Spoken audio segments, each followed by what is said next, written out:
Selamat pagi untuk kita semua, teman-teman guru yang kami hormati dan kami cintai. Hari ini kita akan masuk dalam ada beberapa hal yang perlu kita pelajari, terkhusus untuk bagaimana kita tingkatkan literasi begitu. Ya, jadi sebelum kita masuk pada kegiatan membaca nyaring yang ada kaitan langsung dengan literasi ini, ada beberapa materi, dan materi pertama yang perlu disampaikan adalah strategi pemanfaatan bahan bacaan multimodal dalam penguatan lingkungan belajar. Ya, ini ada strategi sama dengan tadi disampaikan bahwa ini ada cara bagaimana cara dilakukan oleh seorang guru untuk memanfaatkan bahan bacaan multimodal yang ada di sekolah, atau ada di kelas, atau ada di perpustakaan sekolah. Tapi guru, jadi untuk multimodal ini dia seperti kalau dalam kelas kita memadukan bagaimana kita menggunakan cara literasi baca tulis, literasi lisan dan tulisan begitu. Penggunaan gambar, dan bukan hanya membaca saja, tetapi di situ ada menggunakan gambar-gambar, video animasi dan lain-lain, itu disebut dengan multimodal. Jadi hanya semata-mata kalau kita sudah mereka gambar buku ini saja, suruh mereka baca itu literasi yang literasi yang sudah ada, kita bikin pola literasi itu. Bukan itu saja, kita mungkin bisa menggunakan bahan-bahan infokus, alat-alat elektronik seperti infokus, dan kita bayar di ini untuk anak-anak bisa jadi meningkatkan minat untuk bisa membaca atau bisa belajar lebih baik lagi. Jadi itu seperti itu, hanya gambaran singkat sedikit tentang teks multimodal yang dimaksud dalam strategi tadi. Yang berikut kompetensi khusus ya, ada kaitan di atas, dan kita bisa baca. Karena kita langsung masuk karena ada waktu, dengan waktu juga, jadi kita lanjut. Saya tidak langsung jelaskan secara terperinci, tapi nanti materinya akan di-copy dan nanti dibaca kembali. Beberapa gambar yang kaitan dengan materi tadi yang sudah kita lewati, judul materi itu. Ini ada 2 gambar. Di situ disuruh menurut ibu bapak atau bapak ibu, jika kelas kondisi seperti gambar berikut, peserta didik akan merasa seperti apa? Ya, ini kelas-kelas yang ada dalam gambar yang mereka. Jadi di sini ada kelas yang kira-kira menurut bapak ibu guru bagaimana, baik atau tidak? Dan ketika kita samakan yang kita punya seperti apa? Begitu. Jadi kita disuruh ketika kalau kita punya belum baik, ya kita buat bagaimana supaya lebih baik. Begitu. Jadi yang berikut, lingkungan sekolah dihiasi bahan teks. Ya, kita punya banyak. Contohnya kita ada mading sekolah, alat-alat dompet ini. Dia tengah-tengah gambar kecil tidak apa-apa. Dompet jangan tegur orang. Yang penting tuan robek di kertas. Ketika orang lihat gambar, nanti dia baca. Ingat untuk orang baca itu tulisan. Dan perlu nanti itu gambar itu kita ganti lagi gambar lain. Satu guru itu gambar yang sebenarnya kita ganti gambar lain untuk menggunakan dia dan baca. Begitu pula dari kelas kita buat. Yang berikut, tersedia waktu khusus untuk membaca ya. Kita di sini mungkin kita bisa gunakan waktu istirahat, tapi ini Bapak Ibu. Kalau memang setiap hari harus begitu, berarti kita harus betul-betul fokus dulu Bapak Ibu. Pusat perhatian harus itu. Tapi kita juga kalau kita namanya kita manusia, berbagai kegiatan yang kita buat, kita juga. Itu kan guru merancang pembelajaran sesuai dengan kebutuhan dan kompetensi peserta didik. Ya, guru merancang pembelajaran sesuai dengan kebutuhan dan kompetensi peserta didik. Merancang pembelajaran ini, kalau untuk pembelajaran yang efektif berarti merancang yang harus efektif begitu. Kita sudah dekat mau sampai tapi belum sampai begitu. Tapi puji Tuhan karena kita di sini kita ada buat. Kita bersyukur, dan Bapak Ibu guru ini saya lihat dengan sekolah lain ya luar biasa. Ada mulai peningkatan yang kita buat, dan beberapa strategi yang kita bangun untuk lebih tingkatkan lagi. Yang berikut, guru menguatkan kecakapan literasi baca tulis melalui kegiatan pengayaan. Ya, dari pengayaan kita disuruh untuk meningkatkan literasi baca tulis dengan kegiatan pengayaan juga. Ya, anak tahu baca, tahu tulis, tapi tetap angkat terus, tetap dorong terus supaya membaca lebih baik lagi. punya minat lagi. Yang berikut melakukan strategi untuk mengembangkan kecakapan berpikir. Ya, itu sebentar kita bangun melalui materi-materi, nasihat-nasihat, arahan yang diberikan oleh Pak Ibu Guru. Sudah sebentar bangun strategi apa yang kita akan kembangkan untuk meningkatkan kecakapan berpikir siswa.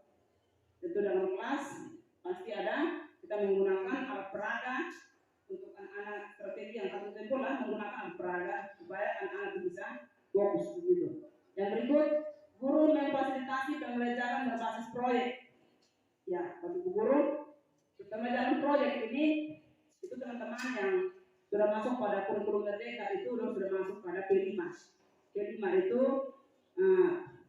proyek penguatan profil pelajar Pancasila.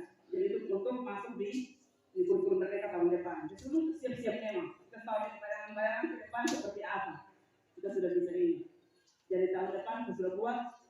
Kalau beberapa tahun lalu itu saya lihat SP itu ada. Jadi kita disuruh untuk anak materi apa yang anak harus itu wawancara dari orang tua di pasar dan jual. Jadi kita langsung turun lapangan di pasar, tidak dong lihat jual apa saja, aneka ragam barang, harga berapa yang paling di depan, jualan apa yang paling harga lebih melonjak, begitu. Keuntungan per hari berapa, jadi itu ada buat. Hanya sekarang nanti untuk kurikulum mereka tahun depan ini dia lebih fokus pada P5. Jadi kita tidak terlalu kelas terus, tapi Bu Guru sering-sering anak-anak di pagi di sawah, begitu. Nanti untuk tahun depan kita bangun strategi untuk kita bikin anggaran untuk masuk P5 itu masuk di kurikulum mereka. Baik itu sekedar gambaran. Yang berikut, apa yang Anda ketahui terkait praktik sekolah dalam menciptakan lingkungan IPEX multimodal untuk menumbuhkan minat baca serta didik dan berpikir kritis peserta didik? Ya, aktivitas yang sudah berjalan. Bapak Ibu Guru, apakah di sekolah kita sudah ada atau belum? Kira-kira ada atau tidak? Apa yang kita tahu? Yang kita tahu tentang terkait praktik sekolah dalam menciptakan lingkungan IPEX multimodal. Kita punya sudah ada. Mungkin Bapak Ibu Guru lihat kita punya di situ ada taman baca, itu anak-anak bisa pakai. Terus kita sudah fokus laptop, teks multimodal dan kita main. Jadi ketika seperti awal sudah saya jelaskan, ya, aktivitas sudah berjalan seperti Bapak Ibu Guru menggunakan fokus di kelas untuk menjelaskan materi kepada anak. Contoh, jadi ketika anak lihat soal atau menjelaskan materi, ada materi tentang gambar, video, anak-anak lihat, anak-anak jawab soal dan lain-lain. Itu sudah. Atau ada aktivitas lain yang mendukung untuk kegiatan. Yang berikut, tadi ada disinggung tentang definisi lingkungan IPEX. Apa yang dimaksud dengan lingkungan IPEX nanti dibaca sendiri. Lingkungan IPEX itu anak-anak berinteraksi dengan berbagai bentuk bahan cetak, tanda-tanda, sudut belajar, berlabel, cerita dinding, pajang teks, mural berlabel, papan buletin, grafik, diagram, fungsi serta berbagai bahan cetak lainnya. Itu sudah ada, kita ada buat sebagian di kelas sudah ada majalah dinding yang jelas dan lain-lain. Maksudnya majalah dinding itu sudah ada pajang teks. Itu nanti dibaca kembali sendiri. Lingkungan IPEX menawarkan banyak kesempatan bagi peserta didik untuk mengembangkan kebiasaan dan keterampilan literasinya. Jadi gambar tadi yang kita lewat itu dia kalau kita punya kelas seperti itu pasti kita sudah di kelas ini kita memang lingkungan IPEX ya ada sebagian kita buat begitu, sebagian yang kita buat tinggal kita angkat saja, kita kembangkan saja. Yang berikut area lingkungan IPEX multimodal. Nah, sudut baca itu ada, tingkatkan. Di situ ada bagian depan, belakang, ruang kelas, istirahat, berisi buku cetak, daftar buku notek dan lain-lain itu ada. Bapak Ibu Guru buat. Tinggal sekarang tata lebih baik. Terus pojok baca, ada sudut baca, ada pojok baca. Jadi mana kita anak-anak baca di situ. Dan saya pikir untuk tahun depan ini kita buat kita punya panggung literasi di kelas dan di perpustakaan. Jadi panggung literasi dibuat di masing-masing kelas. Tapi yang berikut perpustakaan sekolah. Bagian dalam dan perpustakaan sekolah, rak buku, sebagian buku ditata itu ada gambar di samping. Lingkungan sekolah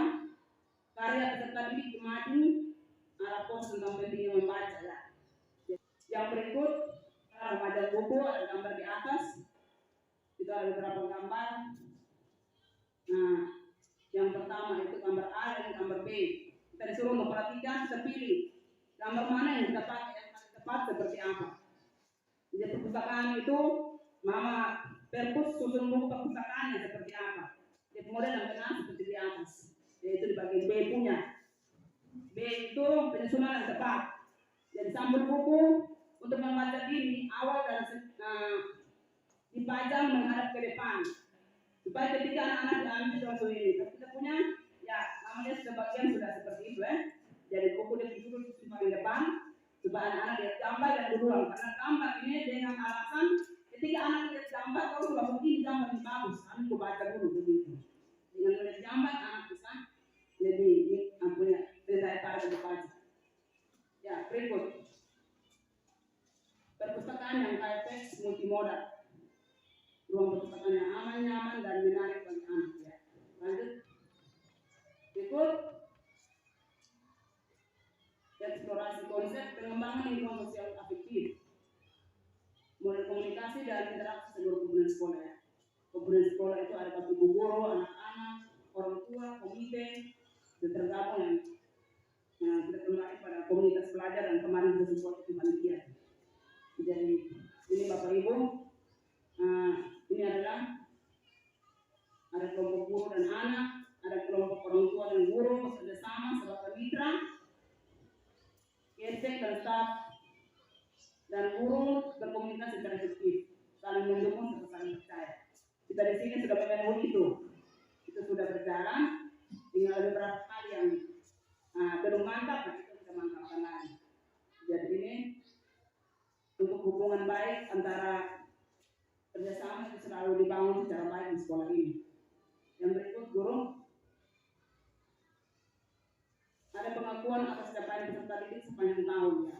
Sekolah bisa menyelenggarakan festival buku, lomba poster, mendongeng, karnaval, toko buku cerita dan sebagainya. Ya, agar literasi dapat mewarnai semua perayaan di sekolah sepanjang tahun ya. Jadi bukan literasi bukan hanya baca-baca saja, tetapi perayaan juga di kelas literasi. Berkali gambar literasi. Anak membaca buku secara mandiri maupun berpasangan. Guru mendampingi dalam mengapresiasi anak membaca. Guru menjadi teladan dalam membaca. Ya. Jadi lihat gambar pertama. Guru yang baca dulu. Guru baca, baru anak-anak mulai ikut. Anak-anak ikut. Kelas tinggi juga demikian. Kelas tinggi bisa buat seperti itu. Karena ini mereka sudah bikin percobaan bahwa hal itu akan mengandung minat yang sangat tinggi untuk anak-anak. Dan bukan hanya kelas rendah saja, kelas tinggi dibuat seperti itu. Nah, sekarang kita bagi guru orang tua aja kita bawa bukan satu teks panjang itu sudah mampu baca. Dan memang kita lihat dulu kan sudah ini seperti itu. Kalau saya baca ya, kalau kita sekarang kita gunakan untuk baca tinggi. Ya, kita lihat dari guru dan contoh. Yang berikut gambar kedua, ketiga ini ya. Nah, ini seperti ini Bapak Ibu. Coba kita terapkan di kelas seperti ini. Terus untuk kelas rendah, dan kita suruh mereka hanya sendiri baca, tetapi kita sama-sama dan kita baca sama-sama. Jadi dia punya intonasi baca, gaya baca, dia punya apa segala yang menyangkut dengan membaca nyaring itu, kita yang buat yang baik itu anak-anak itu. Kalau guru baca forumnya suara ini ya anak mulai begitu lagi begitu. Ya nanti sebentar kita terapkan dan dicoba. Ayo. Yang berikut membaca nyaring artinya ya itu dia punya pengertian di atas. Proses peserta didik menggunakan mata, telinga, otak mereka untuk menerima rangkaian cerita, mendengarkan suara narator dan memahami apa yang mereka dengar ya. Jadi membaca nyaring artinya pasti orang baca itu orang lihat orang baca ya jelas. Pakai telinga dengar, otak untuk merespon dan lain-lain. Jadi situ membaca nyaring artinya membaca bersuara, keluar bersuara. Nah, membaca nyaring. Apa yang dilakukan oleh guru sebelum, selama dan sesudah membaca nyaring. Nah, sebelum membaca nyaring guru buat apa? Terus selama baca nyaring itu ekspresi apa yang dilakukan oleh guru. Jadi dalam membaca nyaring ada cerita itu kalau cerita lucu guru harus punya pasang di muka yang lucu begitu. Jangan cerita lucu tapi guru serang terus. Nah, contoh. Kalau contoh ya kita harus biasa kalau serang berarti kita paksa untuk lucu tuh cerita lucu kita serang begitu. Jadi kita disuruh seperti itu. Harus berusaha untuk sesuaikan dengan cerita yang ada, alur cerita yang ada. Terus sesudah membaca kira-kira apa yang dirasakan begitu. Membaca, tunjukkan sabut buku, terus minta anak menerka apa yang akan terjadi. Ya. Yang berikut, perkenalan judul buku, penulis, ilustrator, dan perkenalan kosakata baru. Kosakata baru apa yang tertulis dalam buku cerita. Nanti perlu diperkenalkan kepada anak. Sebelum membaca. Setelah membaca, tunjukkan gambar dalam buku. Jadi ketika ada baca, tapi guru tetap dalam buku dan dia ada baca dan buku. Jadi baca jelas kan tidak tunjukkan gambar seperti ini. Yang berikut, baca dengan suara yang jelas dan dapat didengar oleh anak. Jadi baca suara lantang jelas. Yang berikut, baca dengan intonasi, ekspresi dan gerakan yang menarik. Tadi. Ceritanya lucu, harus bikin lucu-lucu dulu. Pada suara misalnya, habis itu ada cerita tentang ayam. Ada seekor ayam bernama harus tiru suara ayam berkokok dan lain. Itu kita disuruh untuk apalagi sesuai cerita begitu. Yang berikut, ajukan pertanyaan prediksi. Ya, ajukan pertanyaan prediksi ini. Ada pertanyaan-pertanyaan yang sesuai dengan cerita yang kita baca itu. Kira-kira misalnya kalau ini terjadi, apa yang harus kita buat, kenapa dia harus seperti ini dan lain-lain. Ketika anak bisa menjawab, apabila anak konsentrasi dalam membaca, dan anak konsentrasi apabila guru dalam penerapan itu menyampaikan sesuai dengan petunjuk-petunjuk atau ketika anak bisa memahami begitu. Dan kesenangan berarti ingat. Jadi guru baca bisa mengambil misalnya begitu. Guru baca terang-terang begitu. Pakai jabat-jabat kita dan lain-lain. Dan kita di sini memang sudah seperti jatuh seperti itu. Tapi kita berusaha bagaimana supaya kita coba kita ikut perkembangan yang begitu. Tapi baik di sini terdapat dulu saja seperti itu. Sekarang tidak lagi. Dengan coba kita pindah ke sebelah. Bisa sudah ada pembahasan tentang cerita. Minta anak menyerukan gerakan suara yang dalam cerita ya. Ada suara-suara tadi sudah praktikan. Apakah ibu bapak ada yang menerapkan alur langkah dan lain-lain terus ini disuruh untuk kita. Ya, yang berikut. Ya. Ini nanti baca sendiri Bapak Ibu. Ini sudah. Nanti baca sendiri, anak mengerti interaksi nanti dibaca sendiri. Prinsip membaca nyari nanti baca. Anak bisa menjawab. Ya, ada pertanyaan yang bagaimana supaya kita bikin anak sampai dia bisa menjawab pertanyaan. Ya, contoh lagi. Ya, lanjut. Terus ada itu ada apresiasi. Setelah anak baca, kita harus apresiasi untuk orang. Tepuk tangan atau puji dan lain-lain itu harus. Memuji anak di kelas itu menjadi suatu penguatan dan menjadi suatu motivasi baik untuk dia. Jadi jangan Bapak Ibu anak baca langsung mental terganggu begitu. Jadi anak baca salah atau omong salah di saat baca ini tulisan ini juga harus angkat jempol untuk dia sebagai motivasi. Ya, untuk masuk pada revolusi industri 5.0. Dekat itu. Jadi kita harus bisa bikin penyesuaian. Contoh yang harus berdiri, kita menggunakan fokus kepala sekolah bersama ibu guru membuat satu kegiatan yang meningkatkan mutu sekolah, meningkatkan minat baca peserta didik, meningkatkan mutu pendidikan di sekolah kita. Jadi salah satu revolusi 5.0 yang ditandai dengan integrasi robot. Ya Bapak Ibu, ini mungkin Bapak Ibu sudah lihat tapi info-info yang kita dengar itu katanya di beberapa tahun ke depan ini nanti di negara barat sana ada satu robot yang mereka rancang untuk guru terus lebih keras lagi. Itu robot yang langsung mengajar seperti apa begitu. Dan pakai sistem saja begitu. Jadi ini selanjutnya masuk pada masa-masa yang seperti itu. Ini suatu gambaran. Kita masuk pada revolusi industri 5.0. Ditandai dengan integrasi dan teknologi maju untuk membantu manusia. Jadi berikut teknologi kecerdasan buatan menjadi piranti dalam beberapa bidang kehidupan termasuk pendidikan ya. Itu suara masuk nih. Karena semua serba IT guru harus kuasai IT zaman sekarang. Menjadi sumber daya yang mampu lain dengan khusus industri, serta didik perlu memiliki kompetensi untuk menggunakan informasi dan menyelesaikan permasalahan kehidupannya. Berikut Perdirjen BPK nomor 2626 tahun 2003 tentang model kompetensi guru. Yang terakhir panduan operasional Perdirjen BPK nomor 2626 2023 tentang kompetensi literasi dan numerasi guru. Ya, ini semua itu ada dalam penjelasan hukum semua. Jadi tidak hanya asal-asal saja diterapkan, tetapi sudah diundang-undangkan.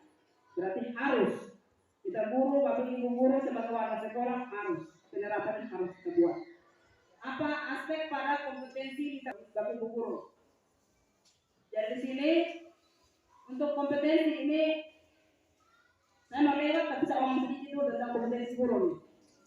Kompetensi guru itu ada 4. Yang pertama pedagogi, kepribadian, sosial, dan profesional. Literasi adalah kemampuan untuk mengenali, memahami, menafsirkan, mencipta,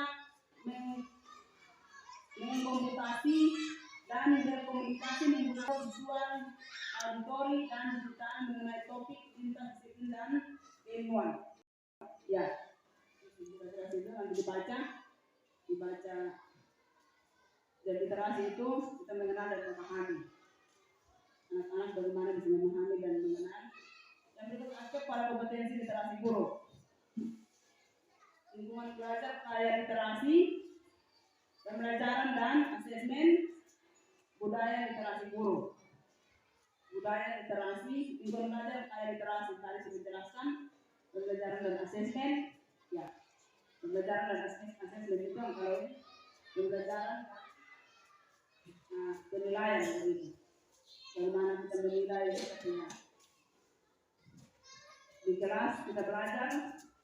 Contoh, sebelum kita menilai orang lain, menilai anak, kita waktu guru kepala sekolah juga harus menilai sendiri begitu. Kita sudah baik atau tidak begitu. Kita sudah tunjukkan ada jenis sekolah kita mata baik atau tidak. Kita sudah kepala sekolah.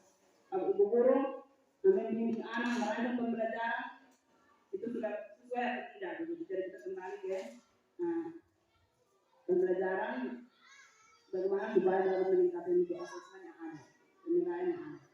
Ya, berikut budaya literasi guru. Kompetensi guru untuk menguatkan lingkungan belajar. Ya, itu ada.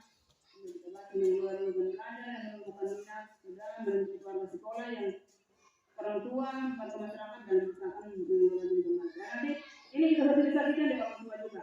Tapi itu kita tidak akan lebar seperti hari ini. Tapi kita poin-poin penting untuk orang tua di lingkungan supaya kita sama-sama mendukung literasi di sekolah supaya bisa jalan. Guru diharapkan mampu melakukan kegiatan pembelajaran meningkatkan kecakapan literasi peserta didik, mampu melaksanakan kegiatan pembelajaran dan meningkatkan kecakapan literasi. Ya, itu akan diupayakan melakukan asesmen yang sesuai dengan peserta didik. Lanjut. Kompetensi guru terkait budaya literasi. Guru diharapkan mampu menjadi teladan, membaca dan menulis melalui kegiatan membaca dan menulis serta melakukan refleksi untuk meningkatkan kualitas proses pembelajaran. Ya, guru diharapkan mampu menjadi teladan. Tadi ngomong awal, jadi guru yang dahulu memberi petunjuk yang baik, baru anak ikut begitu. Jadi kembali ke membaca tadi, guru kasih contoh membaca yang benar, baru anak ikut membaca tadi. Guru budayakan literasi, artinya membiasakan budaya literasi di sekolah, berarti anak juga bisa terapkan itu. Jadi tidak baca tapi guru itu tidak baca, contoh. Jadi kita harus kita budayakan literasi begitu. Jadi bukan hanya siswa, tapi kembali ke kita waktu guru pegawai seperti itu. Tujuan akhir dari semua adalah meningkatkan kualitas pembelajaran.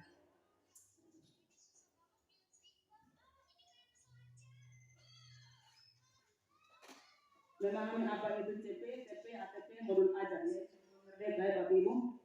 Capaian pembelajaran, tujuan pembelajaran, alur tujuan pembelajaran, modul ajar. Itu kurikulum merdeka. Guru yang memiliki kemampuan literasi sesuai dengan kompetensi profesional adalah guru yang mampu menguasai strategi literasi dalam merancang pembelajaran dan konteks kurikulum berlaku selaras dengan kebutuhan peserta didik. Jadi apa yang kita buat harus sesuai dengan kebutuhan peserta didik.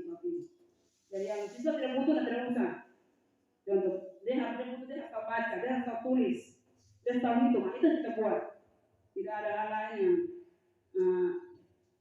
lebih utama begitu. Jadi adalah kebutuhan anak lebih membutuhkan.